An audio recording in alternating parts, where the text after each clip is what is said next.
excelente tarde para você. Seja muito bem-vindo à sua consulta com hora marcada. Consulta ao Doutor está no ar e dessa vez o nosso bate-papo nós iremos contemplar papais, mamães e cuidadores trazendo um assunto aí que já bate a nossa porta, que é a chegada das férias escolares e seus desafios. Afinal de contas, esse é um momento muito aguardado pelos pequenos, mas que envolve muitos desafios para os papais. E quando a quebra da rotina escolar acontece, diversos desafios são instaurados aí automaticamente. Estamos falando com relação à alimentação, à hidratação e à segurança dos nossos pequenos, que precisam, é claro, aproveitar esse momento de diversão, mas com muita consciência. O nosso bate-papo de hoje, gente, vai caminhar tanto pela saúde física dos pequenos, quanto pela saúde emocional. E se você conhece alguém, lembrou alguém a quem esse nosso tema possa interessar, estamos em transmissão ao vivo pelo site www.hittv.com.br. Você já sabe o caminho. Entra lá e compartilha o nosso link de transmissão com essa pessoa a quem esse nosso tema possa interessar.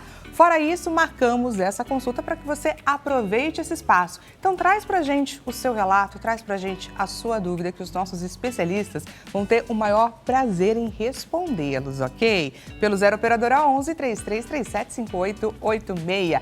E temos, é claro, a nossa clássica enquete acontecendo lá na rede vizinha. Aproveita que seu celular já está na sua mão, que você acabou de compartilhar o nosso link de transmissão e acesse o Instagram, @consulta ao doutor. Diretor, vamos colocar na tela a nossa enquete? Aguardamos pela sua participação por lá. Quais desafios que você mais enfrenta com os seus filhos nesse período aí de férias? Lidar com as alterações de sono e essas alterações que se refletem, é claro, no comportamento. Evitar acidentes e garantir a segurança nas brincadeiras, aquele um segundinho que às vezes a gente se distrai. Ou alimentação saudável fora da rotina escolar. Esse é o desafio que você acaba tendo que enfrentar e não sabe muito bem como conduzir tudo isso? Clica lá na alternativa que mais te representa. Gente, os desafios são muitos. Só por essa enquete a gente já consegue entender. Desde a alimentação, a importância de ter regras e meio à ausência delas, os cuidados com a rotina do sono, com a segurança, enfim. Para essa conversa de extrema relevância e urgência, afinal, essas férias já estão chegando. Recebo e apresento a vocês Dr. Ricardo César de Abreu, que é médico intensivista pediátrico. Seja muito bem-vindo, doutor. Obrigadão, Dani. Obrigado pelo convite. E também apresento a vocês a doutora Fernanda Perim. Ela é psicóloga infantil. Seja muito bem-vinda, doutora. Como eu disse no comecinho do programa, logo na abertura, o nosso bate-papo irá permear aí as questões que envolvem, né, a saúde física dos pequenos e também a saúde mental, que é muito importante. Às vezes a gente tem o costume de jogar no nosso Instagram a seguinte provocação. A gente traz o assunto, que é o nosso tema de hoje, a saúde dos pequenos durante as férias que estão chegando. E a gente pede para as pessoas compartilharem com a gente qual é a primeira palavra que passa pela cabeça delas diante desse tema. E a partir de então, a gente forma uma nuvem de palavras. Conforme a palavra se destaca, mais pessoas, é claro, pensaram nessa mesma palavra, ou seja, é uma questão que implica, né, que passa pela cabeça de diversas pessoas. E agora a gente vai ver qual foi a nuvem de palavras formadas quando o assunto é a chegada das férias dos pequenos. Por favor, diretor. Então temos aí praia, diversão, sorvete, parque, piscina, virose. Vemos também palavras como dor de barriga, ficar acordado até tarde, alegria, festa do pijama, olha que legal, dormir até mais tarde, ficar no computador. Doutor, queria começar pela sua impressão a respeito dessa nuvem de palavras que foi formada, que mensura, é claro, um pouquinho do pensamento aí dos nossos seguidores nas redes sociais. Eu achei bacana que pelo menos na nuvem tinham mais coisas positivas do que negativas relacionadas às férias, né? Então relaciona muito as férias agora do final do ano com a parte de praia, com a parte de aproveitar o sol, o calor, a brincadeira fora de casa, né? Diferente das férias de inverno, que é muito fechada, a gente tem uma oportunidade de aproveitar mais o sol em praias, em parques, o ar livre, casa que tem quintal, área comum do prédio. Então, eu acho que isso ficou bem claro na nuvem, assim, que eles relacionaram a esse momento de aproveitar o ambiente em si. Vimos, doutora, palavras como alegria na nossa nuvem, uso de celular, Queria as suas considerações a respeito dessa nuvem que foi formada. Então, mais as nuvens em relação à questão do celular, a gente precisa ter muita consciência como fazer o dia a dia dessas crianças, como limitar tempo, assim como é muita alegria, né, para as crianças. Ai, que coisa boa, vou poder descansar, vou poder fazer aquilo que eu quero. Mas precisa ter um cuidado ali mediante a quantidade de tempo que é determinada, quando que vai poder usar, como que ele vai fazer. Então, precisa ali ter essa mediação do adulto, mas é muito interessante que, como o doutor trouxe, né, essa alegria que a galera traz, né, as famílias de que, bom, agora é a nossa hora de curtir. Essa alegria, ela é um pouquinho questionável, porque tem muitos papais que não sabem o que fazer e já ficam desesperados, buscando aí a rede de apoio, buscando alternativas de como que eu vou compor aí esse tempo a mais, né? Esse tempo que a minha criança vai ficar em casa, e não são todos, é claro, os papais que eles podem aproveitar das férias no mesmo período, não é, doutor? Eu acho que essa é a dificuldade maior, né? Porque a escola acaba sendo a grande rede de apoio durante a maior parte do ano. Aí uma mãe que às vezes está em casa fazendo as tarefas domésticas, fazendo a comida e tudo, de uma hora para outra ela tem a criança ali junto na rotina dela do dia a dia. Ela tem que dar conta de fazer a rotina dela diária, mas ficar de olho na criança, que é um risco ambulante, né? Todos os cômodos da casa, eles são perigosos, todos são potencialmente fontes de risco, e aí ela fica numa sinuca, né?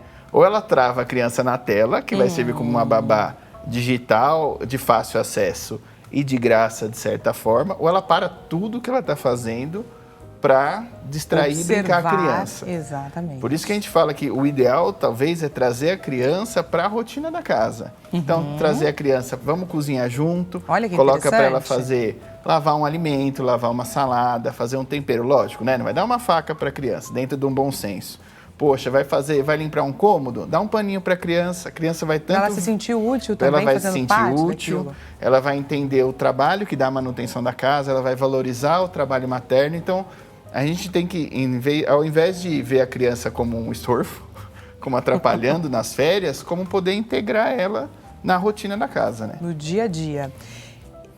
E essa integração, assim, é muito útil porque a gente trabalha a memória afetiva dessas crianças, né? O quanto é... Construindo memórias. Memórias, as emoções dela vai ser construída, o quanto algumas pessoas vão falar, lembra de você e sua mãe, o que vocês faziam? Gostava de cozinhar com ela.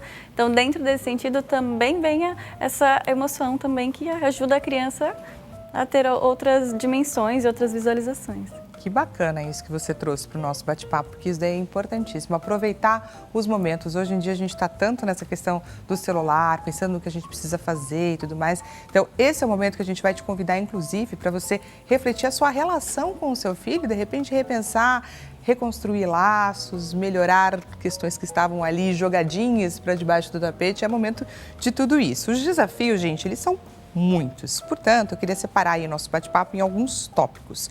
Vamos falar primeiro sobre essa quebra da rotina. Quando a gente quebra a rotina, que é proporcionada, é claro, pela escola, as tais obrigações que a criança tem diárias, de que forma a quebra de rotina pode afetar a saúde física da criança?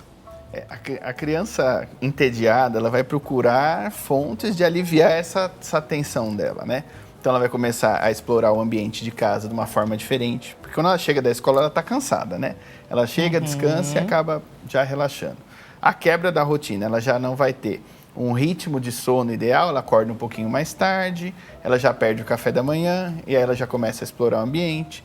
Ela começa a ficar entediada daquele mesmo cenário, ela começa a subir nas coisas, fuçar no armário, que é onde ela não deve. E aí são nessas ocasiões que os acidentes são mais comuns e acabam acontecendo. O doutor pontuou algumas questões, né, sobre esse momento da criança estar entediada, buscando um pouquinho o que fazer, como a quebra da rotina, essa era a minha pergunta, interfere nas questões de saúde mental da criança. Ansiedade.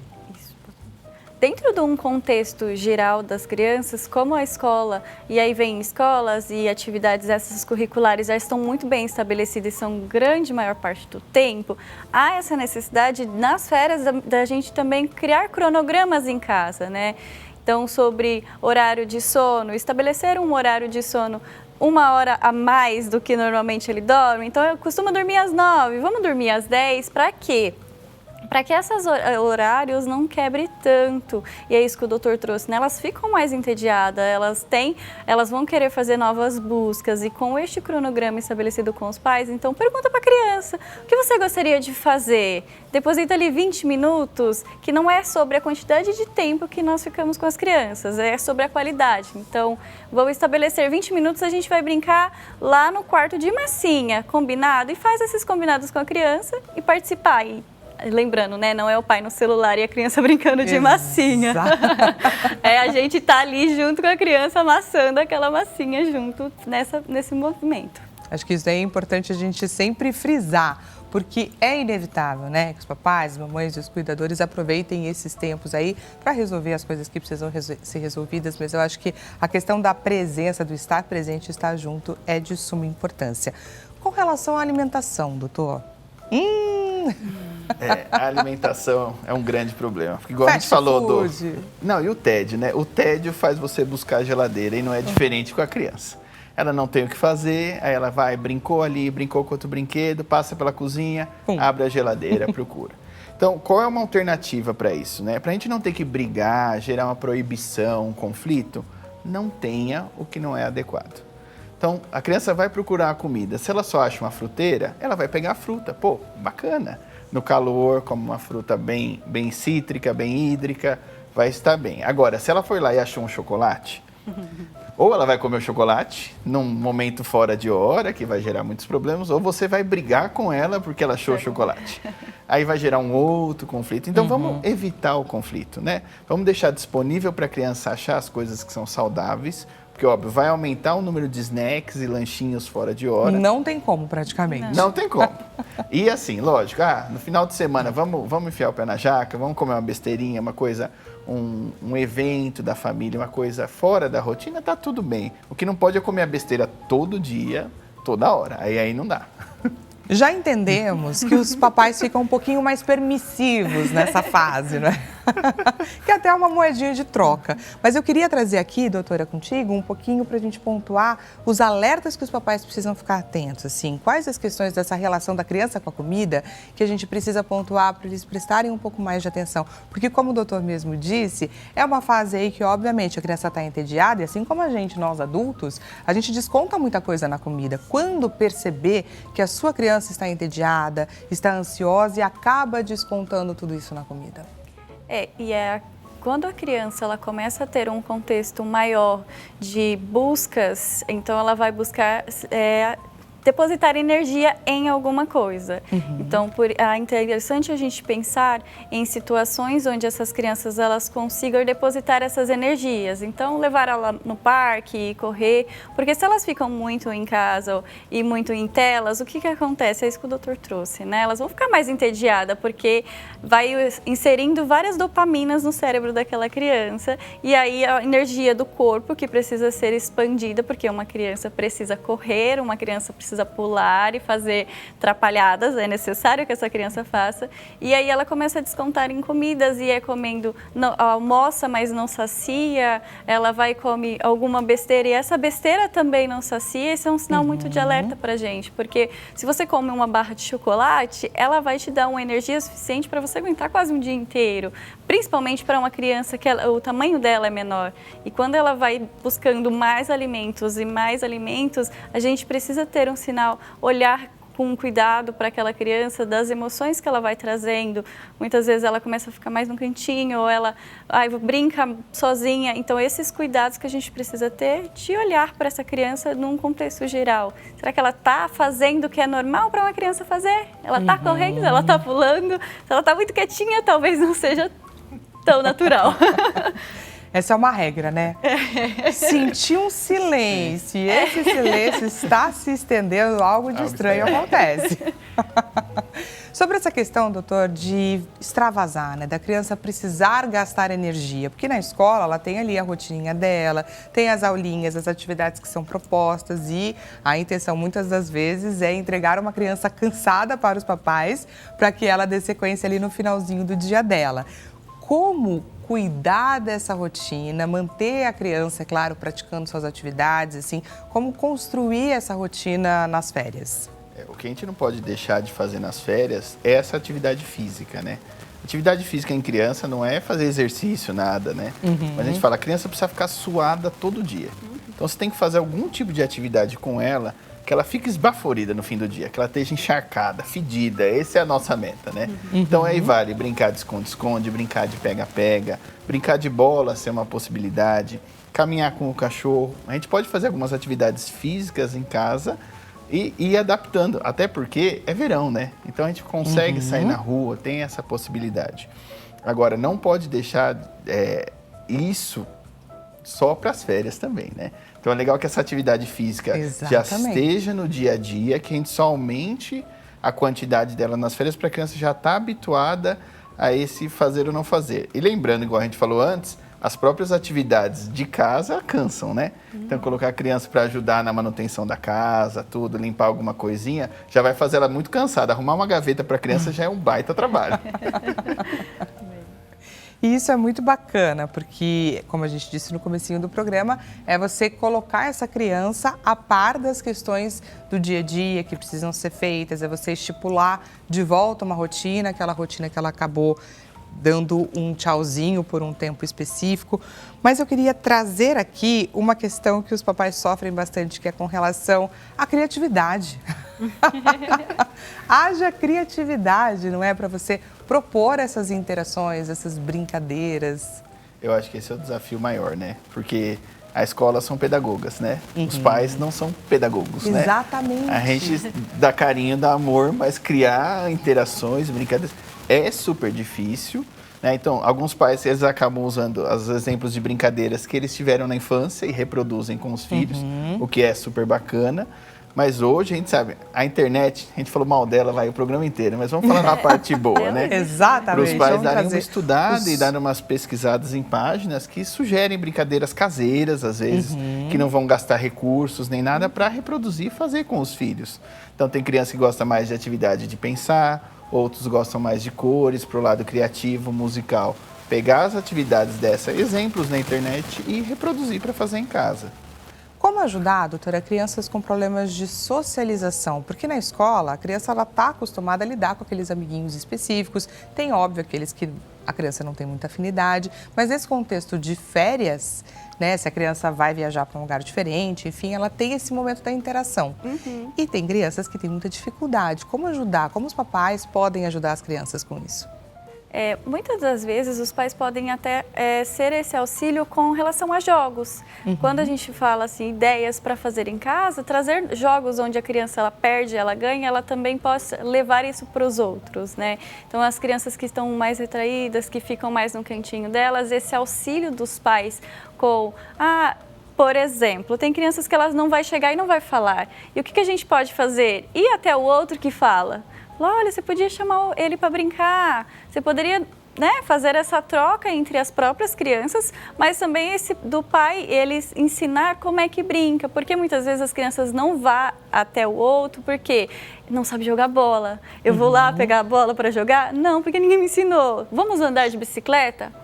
Não vou, mas ela não vai porque muitas vezes ela não sabe como fazer e essa interação precisa ser trabalhada. E aí, isso que o doutor trouxe, né? Na escola eles acabam auxiliando muito, mas nas férias é esse papel que os pais fazem, de ir lá, de olhar para a realidade que está sendo, do contexto e falar, vamos fazer assim? Ou como que a gente pode modificar o pai olhar e falar assim, olha, eles estão brincando na piscina, mas ele não sabe nadar, e agora? Como é que a gente vai fazer? O responsável pode ir acompanhar essa criança no meio das outras crianças e ter esse porto seguro ao lado da criança auxilia muito para fazer essa troca. Quando você está ali, a criança vai fazer, na hora que você vai sair, ela nem vai perceber. Mas dar um tempinho, esperar, entender que ela já está interagindo, que ela está segura ali e sumir. Esse primeiro contato, o pai precisa ajudar, ou a Que mãe, bacana. ou o responsável precisa estar presente para que a criança se sinta segura, né? Você já ouviu aquele ditado? Quando os pais, as crianças sempre aprontam com o pai e com a mãe, é porque é o porto seguro, é nesse sentido. Tem muitos pais, doutora, que entendem esse período de férias como, nossa, agora é a quebra do desenvolvimento da minha criança.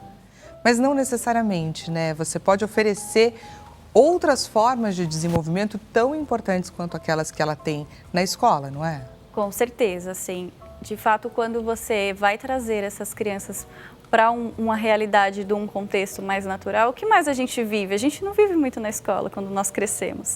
Nós vivemos dentro de casa, nós vivemos num contexto social.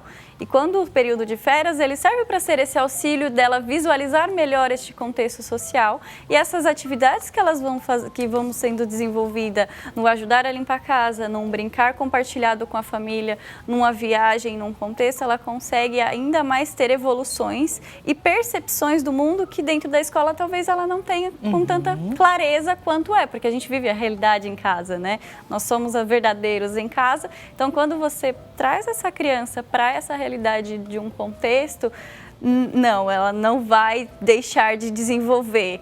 Pedagogicamente vai ficar marcado para ela, porque na escola é o pedagógico, mas em casa é o verdadeiro, é a habilidade de vida diárias que a gente aprende ali, então não.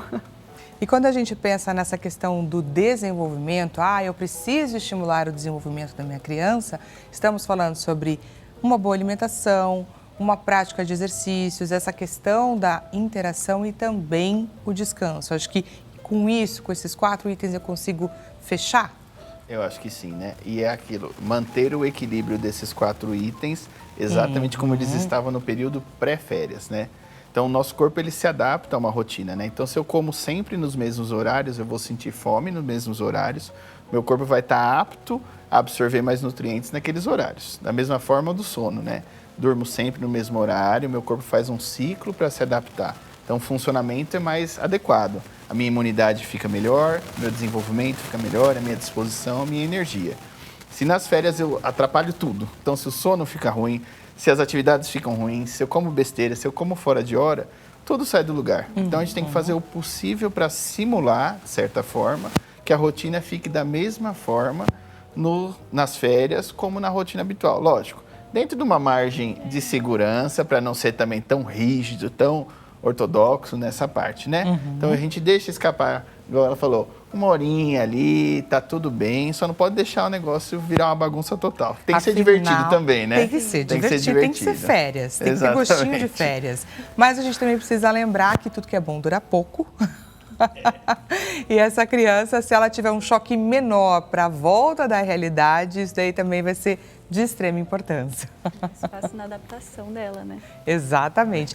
Gente, temos perguntinha aqui da nossa audiência. Pergunta é da Fernanda Caetano, aqui de São Paulo. Fernanda, seja muito bem-vinda à sua consulta. Boa tarde, Dani Doutores. Época de férias e eu tenho uma bebê de 2 meses. Queríamos aproveitar para ir à praia. Olha só, 2 meses o bebê, mas não sei se é recomendado. Estarei colocando ela em risco? Vamos ajudar a Fernanda? Então, Fernanda, tem alguns riscos inerentes a um bebê de 2 meses na praia, né? A gente sabe que a descida da serra vai ter uma alteração de pressão, que pode dar um pouquinho de dor no ouvido, então tem que ter esse cuidado, não é o ideal ficar tendo diferenças de pressões. Fora isso, né, em relação ao sol, né, o bebê ele é extremamente vulnerável, a pele é muito fina, muito frágil à incidência solar. A gente não pode usar protetor solar antes dos 6 meses, então essa proteção extra também não vai existir. Então, praia, o ideal, com 6 meses de idade, tem que checar se a praia está própria pela CETESB, né, tem uma plaquinha dizendo se a água está limpa ou não, e os horários de sol são muito pequenos, né? De meia horinha a 1 hora no máximo para o bebê acima de 6 meses, no primeiro sol da manhã ou no final do sol da tarde. E isso com guarda-sol, roupinha UV, chapéu e toda a proteção possível. Então, na verdade, o bebê não vai curtir muito o momento da praia. Eu recomendaria para você, se você quer um lazer com a criança, faz uma viagem para o interior, né? O percurso é mais curto, não vai ter a parte do sol tão incidente, vai ter que ter um cuidado ali um pouquinho com o mosquito, mas você consegue mudar de ambiente e curtir as férias com segurança.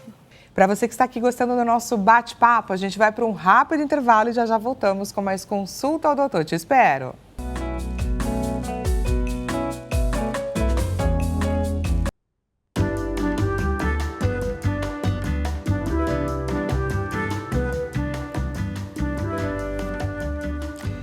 Seja muito bem-vindo. Consulta ao Doutor está de volta. Caso você tenha acabado de chegar, estamos batendo um papo, gente. Olha só, papais, mamães e cuidadores sobre a chegada das férias. Aquele período que é tão aguardado pelas nossas crianças, porém que envolve aí muitos desafios.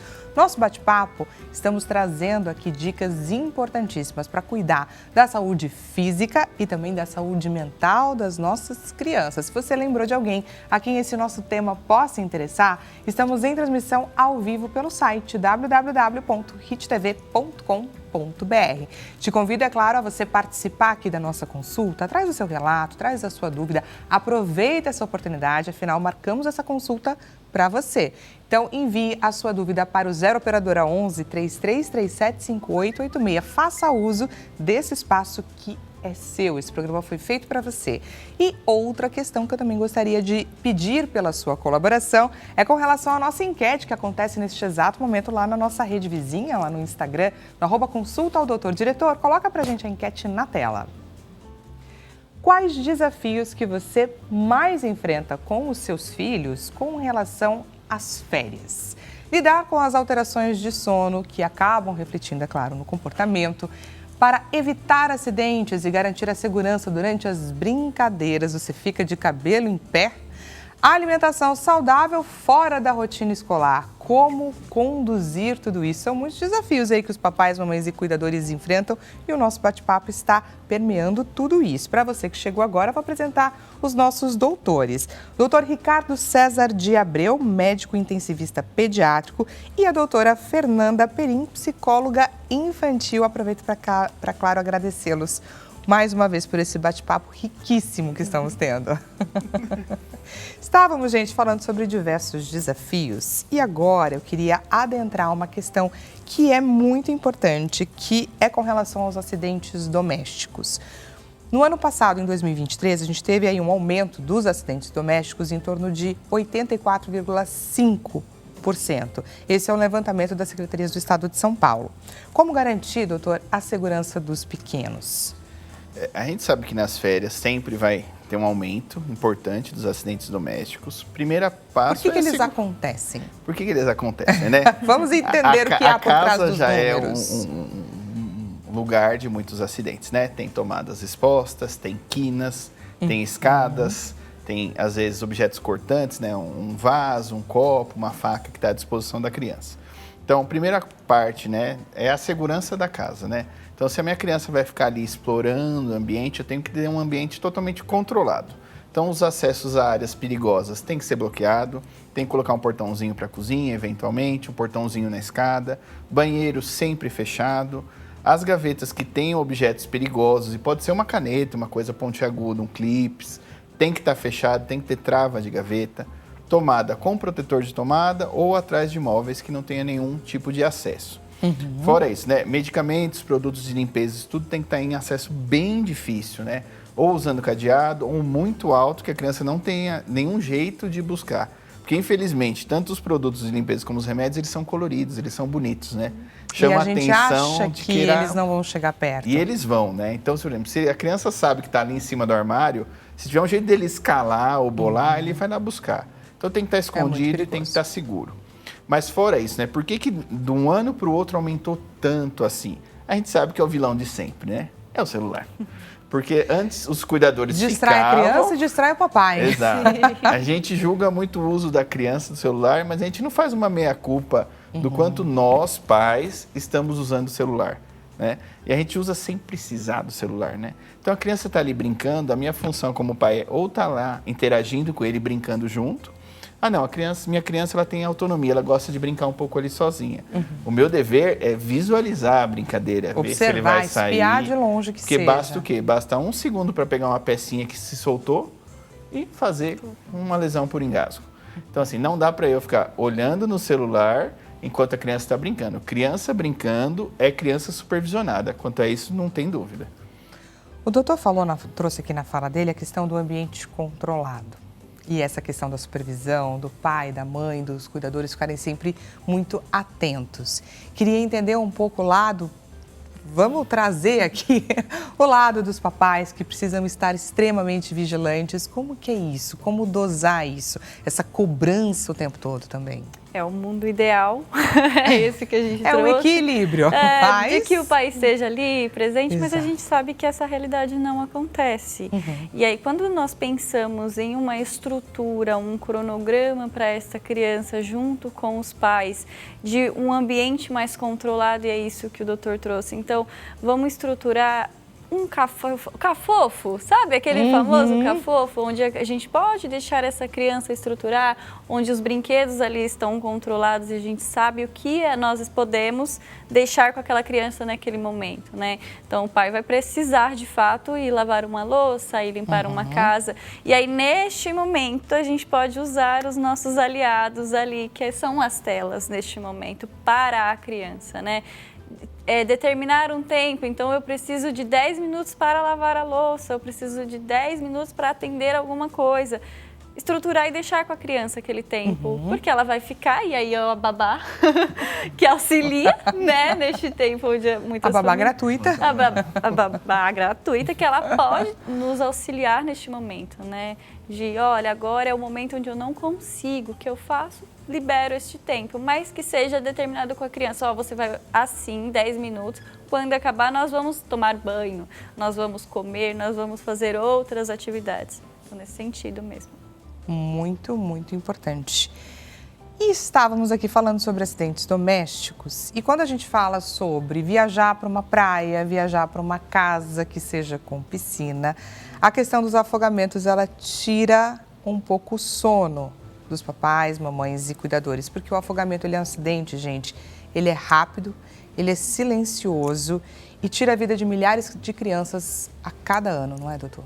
Eu acho que o que chama mais atenção do afogamento é a letalidade dele. A letalidade. Diferente dos outros acidentes todos, que ainda dá tempo de você intervir de alguma forma, o afogamento mata em minutos e não dá tempo de fazer nada. Mesmo que tenha um salva-vida, alguém treinado para tentar fazer uma reanimação, tudo, a efetividade é muito pequena, né? E a gente sabe que a realidade que é piscina fechada, coberta, praticamente é inexistente, né? A gente subestima muito a piscina como um risco, ou às vezes nem é uma piscina, né? Às vezes é um balde de água, às vezes é uma bacia com roupa, Exatamente. A criança é pequena, ela vai olhar, aquela coisa curiosa, e a água instiga, né? Você bater a mão, soltar uma bolinha e tal, a criança vai olhar, ela debruça e às vezes cai dentro de um balde. Então, um balde já é o suficiente para uma criança perder a vida, né? Então, a gente sempre fala que piscina em casa é um grande risco. Quem tem piscina em casa precisa cercar e a criança precisa estar treinada, né? A partir de 6 meses, precisa colocar na aula de natação se você tem piscina em casa. É uma questão de segurança, fora toda a parte que ajuda condicionamento físico e tudo mais, a parte de salvar a vida da criança é muito importante.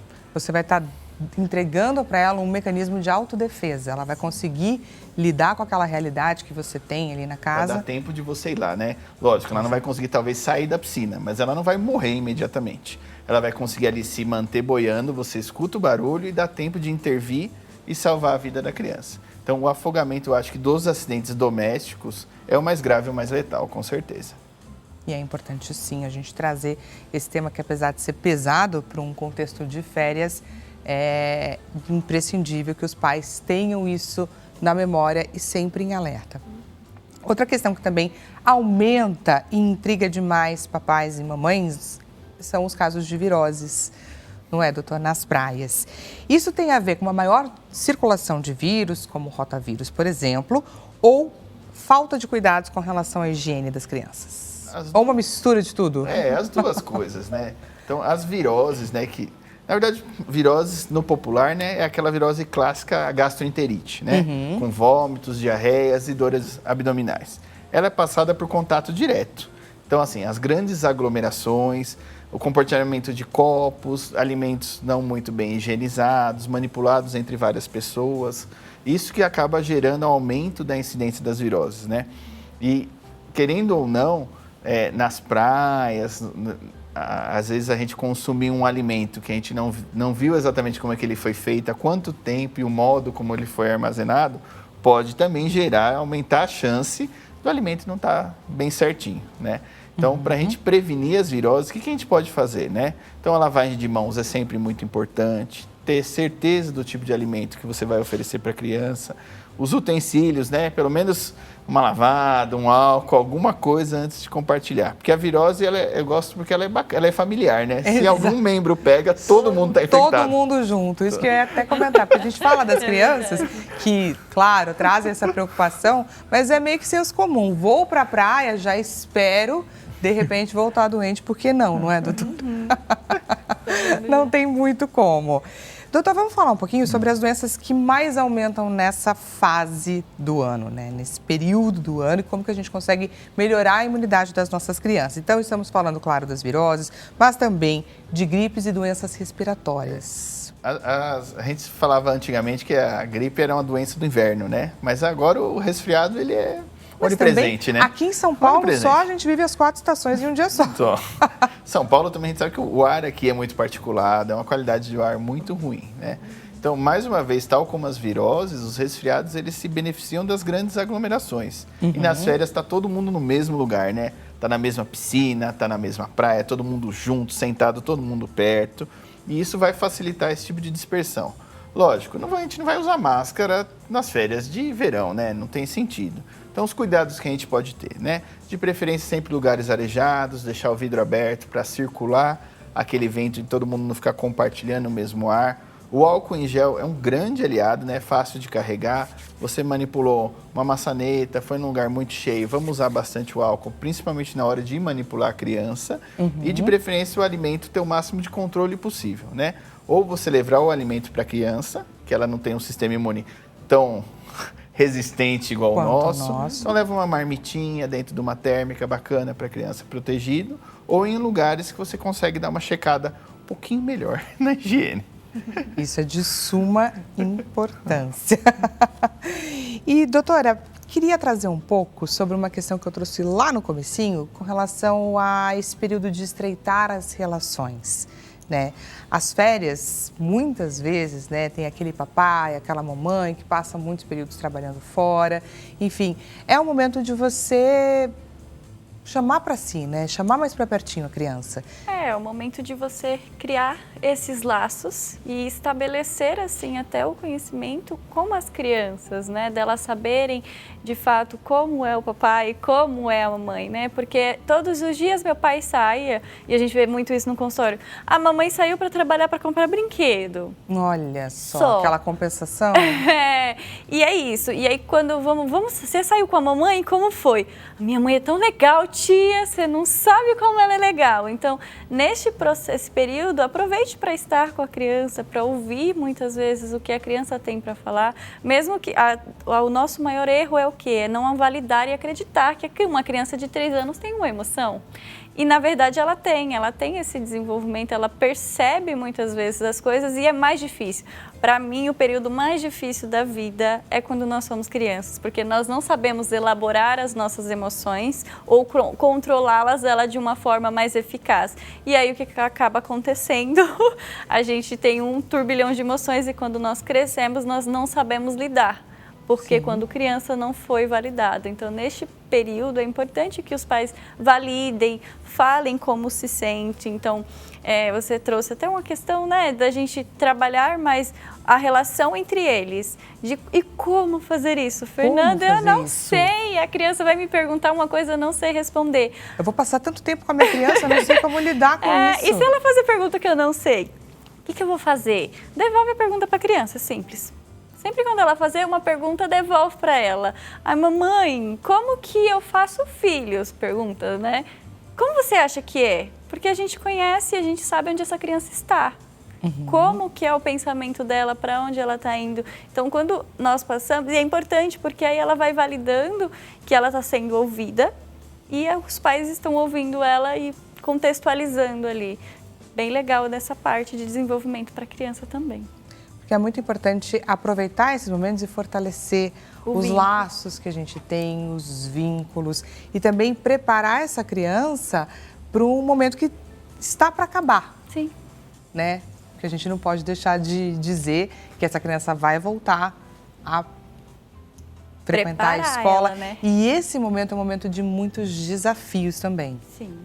Porque bate aquela depressão, aquela clássica depressão de domingo que muitos adultos têm, bate na porta da criança e ela vem com tudo, não é? E ela vem, e se a criança ela não está preparada para receber essa nova quantidade de rotina, de estímulos da escola, de atividades, ela pode muitas vezes até cair, deprimir um pouco, né? Não é caracterizando como uma depressão, mas ela deprime porque ela não consegue mais acompanhar aquela rotina. E por isso que é importante nós pensarmos nas férias, como esse cronograma. Porque se ela acorda todos os dias de manhã para ir para a escola, não pode ser quebrado e dormir 10 horas e aí, de repente, do dia para a noite, ela tem que acordar às 7 para ir para a escola. Isso causa muitas questões psíquicas na criança e até mesmo nas questões física, ela não vai conseguir, aí é onde ela vai ter prejuízos no desenvolvimento, porque ela não consegue prestar atenção, ela vai estar irritada, ela vai estar mais estressada e muitas vezes pode acontecer de voltar com virose e isso também é um prejudicial ali para o desenvolvimento da criança nessa volta das férias, né? E tudo que a gente trouxe aqui em termos do nosso bate-papo, a gente caminhou muito para esse pai, essa mãe presente, compartilhando momentos. E quando os pais não podem estar presentes, como conciliar esse período de férias? Aí vai depender muito da rede de apoio, né? Normalmente os avós acabam sendo a grande rede de apoio nas férias. Existem aqueles cursos de férias que algumas escolas oferecem, né, para aqueles pais que trabalham fora, lógico, isso tem um custo bastante importante. Nesse caso, aí não existe as férias, né? Acaba sendo a rotina repetida incessantemente. Não é o ideal, mas também não é tão danoso assim. Lógico, a gente sabe da realidade de cada um.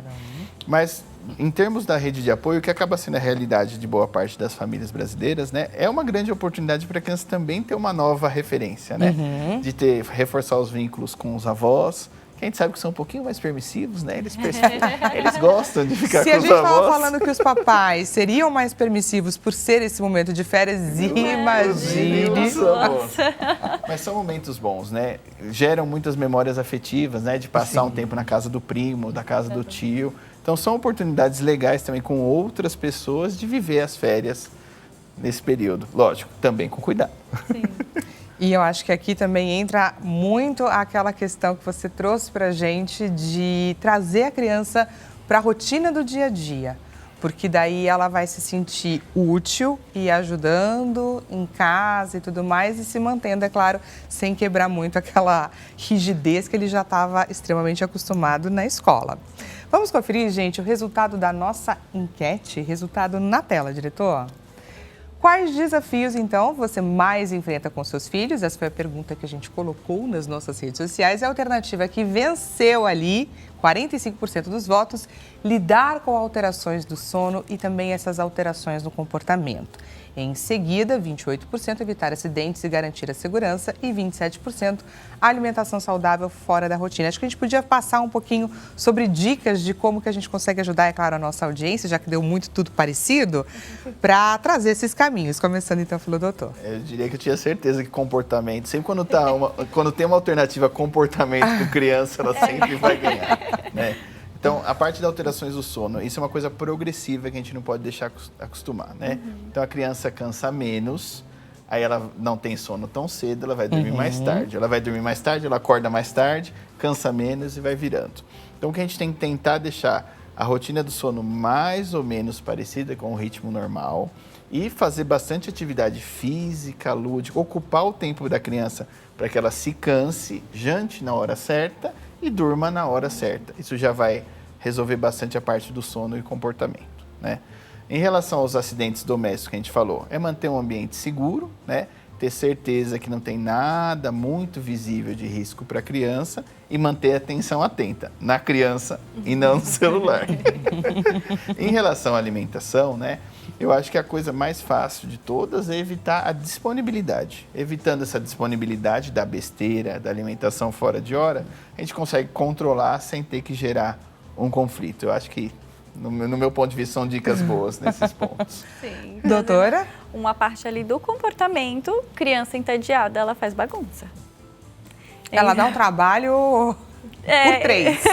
Sim, então o que ela precisa? Ela precisa, assim como o doutor trouxe, se movimentar. E dicas, assim, para algumas pessoas, tem acesso a parques, né? A gente tem alguns shoppings que acaba tendo eventos para as férias, que também são de baixo custo, onde os pais podem levar e frequentar mais com essas crianças, fazer rotinas de passeios, de ir e vir, para que ela se canse e também ocupe o dia dela. Então, ela não vai apresentar tantos problemas de comportamento se ela souber que daqui a mais tarde, depois do almoço, ela vai dar um passeio. Então, ela vai ficar mais esperançosa para essa saída e ela vai se preparar emocionalmente para sair dali. Então, ela não necessariamente vai precisar procurar algo na casa para vasculhar. Ela vai se preparar para aquele momento onde já estava programado para sair, para se divertir e tudo mais. E eu queria só, antes da gente já entrar para o encaminhamento final, eu queria só entender um pouco a realidade dos pais que têm muitas crianças, essa relação entre as crianças, todas elas em casa, aí uma que briga com a outra. Enfim, o que a gente pode trazer de dica, é claro, para esses papais? De certa forma, né, quando tem mais de uma criança é até interessante porque entre elas já ocupam o tempo, né? Rola um pega-pega, um esconde-esconde. Tem um lado que ajuda. Ajuda. Lógico, os conflitos são em escala um pouco maior, né? Então o pai acaba agindo como mediador na maior parte das vezes, porque os conflitos são inevitáveis, irmãos são conflituosos e isso é positivo, não tem problema. Então eu acho que os pais têm que só ir direcionando essa energia e evitar que brigas aconteçam, né? Então, um quer brincar de uma coisa, outro quer brincar de outra, o pai entra como mediador e fala, vamos brincar tantos minutos até essa hora vai ser a vez do seu irmão e depois vocês revezam.